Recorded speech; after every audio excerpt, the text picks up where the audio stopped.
প্রিয় ভাই ব্রাদার, আপনি চাইলে কিন্তু এখন খুব সহজে দুবাই যেতে পারবেন। কি বিষয়ে যেতে পারবেন, কিভাবে যেতে পারবেন, আজকে এই বিষয়টি আপনাদের মাঝে সম্পূর্ণভাবে বিস্তারিত উপস্থাপন করব। আসসালামু আলাইকুম, আমি মোহাম্মদ মেহেদী হাসান। যে যেখান থেকে আমার ভিডিওটি দেখছেন সবাইকে কিন্তু ব্যাপারী মেহেদী অফিসিয়াল চ্যানেলে স্বাগতম। তো দর্শক, বিষয়টি হচ্ছে কি, আমরা কিন্তু এখনও অনেক দ্বিধাদ্বন্দ্বতে আছি। দুবাইয়ের কোন ভিসা খোলা, কোনটা বন্ধ। অনেক কাছে 4 মাস 5 মাস যাবৎ দালালের কাছে ফাইল জমা দিয়ে থুয়ে দিয়েছেন, কোনো খোঁজ খবর নেই। ভিসা জটিলতা শুরু হয়েছে আন্দোলনের পরের থেকে, কিন্তু দুঃখটা হয়েছে কোন জায়গায়, আন্দোলনের অনেক আগে আপনি জমা দিয়েছেন, কিন্তু আপনি কি আপনার দালালে কেউ কইতেছে ভাই আমার 80% কাজ করছে, বলতেছে, আর দালালে বলছে 80% ওকে, তবুও যাইতে পারতেছি না, অমুক শ্যামুক নানান ধরনের ঘোরাফেরা করিতেছে। যদি আপনি 6 মাস আগে 5 মাস আগে জমা দিয়ে থাকেন, তাহলে তো আপনার এতদিনে ডুবাই যাওয়ার কথা, ঠিক আছে। কারণ তখন তো এত ভিসা জটিলতা ছিল না, হাই প্রফেশন ভিসা বলেন সব কিছু হরহরা পানির মতো চচ্চড়া ছিল, ঠিক আছে। হয়তোবা জটিলতাটা শুরু হয়েছে কখন, আন্দোলনের পরের থেকে বেশি জটিলতা। কারণ একটা জিনিস বোঝেন, সংযুক্ত আরব আমিরাতে কখনোই কিন্তু অফিসিয়ালি কোনো গণমাধ্যম বা তাদের কোনো ওয়েবসাইটে বাংলাদেশিদের জন্য ভিসা বন্ধ বলা হয়। বিষয়টা হয়েছে কি, ওই আন্দোলনের পরে ভিসা অ্যাপ্লিকেশন যে সার্ভারটা রয়েছে বাংলাদেশিদের জন্য, সেটা ডাউন করে রাখা হয়েছিল। তার মানে এটা ভিসা বন্ধই বলা যেতে পারে, কারণ ভিসা হয় না, কারো ভিসাই হয় না, ঠিক আছে। তাহলে তো এটা ভিসা বন্ধই। তো এখন বিষয়টা হচ্ছে কি, তার ভিতরেও কিন্তু কিছু কিছু ভিসা হয়েছে। আমি কিন্তু ওই তখনও অনেক ভিডিওতে বলছি ভাই কি কি ভিসা আপনি দুবাই যেতে পারবেন, কি কি ভিসা খোলা আছে, ঠিক আছে। আমি কিন্তু বেশ কয়েকটা সিস্টেম আপনাদের দেখাচ্ছি, এই ভিসাতে আপনারা দুবাইতে যেতে পারবেন, হাই প্রফেশন ভিসা, তারপর আপনার ফ্রিজনের ভিসা। আমি আরও 1 মাস আগে মানুষকে বলছি, ভিডিওতে বলছি, ঠিক আছে, যে ফ্রিজন ভিসা যাইতে পারবেন, হাই প্রফেশনে যাইতে পারবেন।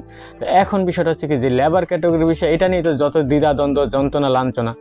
লেবার ক্যাটাগরির ভিসাও কিন্তু মানে এটা বন্ধ না, কিন্তু বন্ধের মতোই, মানে রিজেক্ট হয়। কিন্তু ওই যে 1 তারিখের পরের থেকে আমি আশা করি যে পুরা ক্লিয়ার হয়ে যাবো, যেটা ঠিক আছে। কারণ আমি টাইপিং সেন্টার বলেন, আর প্লাস বিভিন্ন মনে করেন যে এই দুবাই শহরের অভিজ্ঞ লোক আছে না, যারা 30-40 বছর যাবৎ থাকতেছে এইসব লাইনে কাজ করে, তাদের সাথে আলোচনা করে তাদের সিদ্ধান্তের উপর ডিপেন্ড করে কিন্তু আমি আপনাদেরকে ইনফরমেশনগুলো দিই, ঠিক আছে। তারা কিন্তু সরাসরি ইমিগ্রেশনের সাথে এবং ওই দেশের যেই এই ফরেনার মিনিস্ট্রিগুলো আছে সেখান থেকে কিন্তু তারা নিউজগুলো পায়। তো সেই নিউজগুলো কিন্তু আমি আপনাদেরকে ধাপে ধাপে এক পর্যায়ে ইউটিউবে এসে দিতে থাকি, ঠিক আছে। কারণ আমার নিউজগুলো কিন্তু সর্বপ্রথম সবার আগে আপডেট দিই আমি, ঠিক আছে। তার বিষয়টা হচ্ছে কি, তো এখন মনে করেন যদি আপনি অতি সহজেই দুবাই যাইতে চান, আপনার জন্য 2টা ভিসার রাস্তা পুরা খোলা আছে। একটা হচ্ছে হাই প্রফেশন ভিসা, আরেকটি হচ্ছে আপনার ফ্রি জোনের ভিসা। তবে ফ্রি জোনের ভিসাটা কিন্তু ক্রিটিক্যাল। ফ্রি জোনের ভিসাটাতে মনে করেন যে আগে কিন্তু মানুষ ফ্রি জোনের ভিসা জীবনে কেউ যাইতে চাইতো না দুবাই, তো এখন মানুষ ঠেকে গেছে দিকে ফ্রি জোনের ভিসা যাইতে চায়। আগেও ফ্রি জোনের ভিসা ছিল, কিন্তু ফ্রি জোনের নামই কেউ শুনেনি, ফ্রি জোন ভিসার নামই কেউ জানতো না আগে।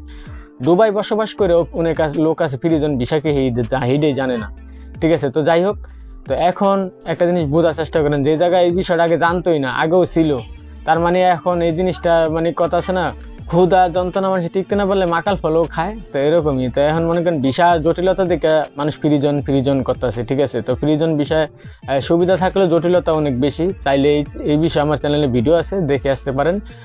আর আরেকটা বিষয় হচ্ছে কি, আপনারা যদি হাই প্রফেশন ভিসা যান, আপনার যদি পর্যাপ্ত সার্টিফিকেট থাকে, ঠিক আছে, লিগ্যাল সার্টিফিকেট, আপনি কিন্তু হাই প্রফেশন ভিসাতে দুবাইতে খুব সুন্দরভাবে যেতে পারবেন। কারণ হাই প্রফেশন ভিসার রিজেক্টটা এতদিন যাও ছিল, এখন আর ততটা রিজেক্ট হচ্ছে না, ঠিক আছে। এতদিন হাই প্রফেশন ভিসাতেও রিজেক্ট আসতো, ঠিক আছে। তো এখন হাই প্রফেশন ভিসাটা হচ্ছে। তবে লেবার ভিসাটা কীরকম হচ্ছে, মানে কারো কারো অ্যাপ্রুভাল আসছে, অ্যাপ্রুভাল আসা মানে কি ভিসা হবে, ঠিক আছে, বন্ধ না, ভিসা হবে। তবে আপনাদের জন্য একটি সুখবর সর্বলাস্ট, যে আপনারা ভাই ধৈর্য ধরেন, নিশ্চিন্তা থাকেন, আল্লাহ ভরসা, আল্লাহর রহমতে মনে করেন যে নভেম্বর মাসের থেকে ভিসা পুরা মনে করেন যে আগের মতো পানির মতো শস্যরা হয়ে যাবো, ঠিক আছে, যেটা আশা করি।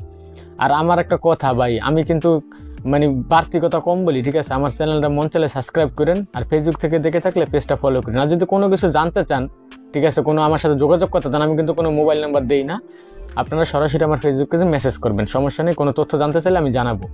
আর আরেকটা বিষয় হচ্ছে কি, আপনি যদি সুন্দরভাবে সহি সালামতে যদি সংযুক্ত আরব আমিরাতে যাইতে চান, তাহলে অবশ্যই কিন্তু আপনার সবার আগে একটি ভালো রিক্রুটিং এজেন্সি হোক, মানে ভালো একটি এজেন্সি মানে বা ভালো একটি লোক নির্বাচন করতে হবে, যার মাধ্যমে আপনি প্রতারিত হবেন না, ঠিক আছে। আপনি যদি সংযুক্ত আরব আমিরাতে কোনো লোক থাকে, ঠিক আছে, আত্মীয় স্বজন, তাদের রেফারেন্সে যাওয়ার চেষ্টা করবেন, বা বিশ্বস্ত মানুষের মাধ্যমে দেওয়ার চেষ্টা করবেন। বহুত লোক ভাই আমার মেসেজ করে, আমার খুব খারাপ লাগে, 6 মাস 7 মাস ধরে বলে দুবাই লিগে পাসপোর্ট জমা দিয়ে দিয়েছে।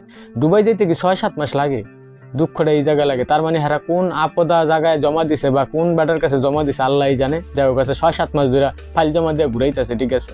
তাহলে বন্ধ হয়েছে হবে কয়দিন ধরে বা ঝামেলা হয়েছে কয়দিন ধরে, ঠিক আছে। সেই জায়গায় 6-7 মাস যাবত ফাইল জমা দেওয়া, ঠিক আছে, নিতে পারে না, দালালে এটা ঘুরাইতেছে সেটা, এই 40% কাজ হয়ে গেছে, এই 55% কাজ হয়ে গেছে, দালাল গুলো এই ধরনের কথা, ঠিক আছে। মানে তারা বলে আর কি আমার মেসেজে যে ভাই এরকম সিচুয়েশনে আছি। তো যাই হোক, অবশ্যই যা করবেন বুঝে শুনে কাজ করবেন, ঠিক আছে। ব্রেন আল্লাহ আপনার একটা দিছে, আপনার ব্রেনটা সঠিক জায়গা মতো কাজে লাগাইবেন, ঠিক আছে। এটা হচ্ছে সবচেয়ে বড় বিষয়। তো দর্শক, সবাই ভালো থাকেন, সুস্থ থাকেন। আজকের মতো এই পর্যন্ত, আল্লাহ হাফেজ।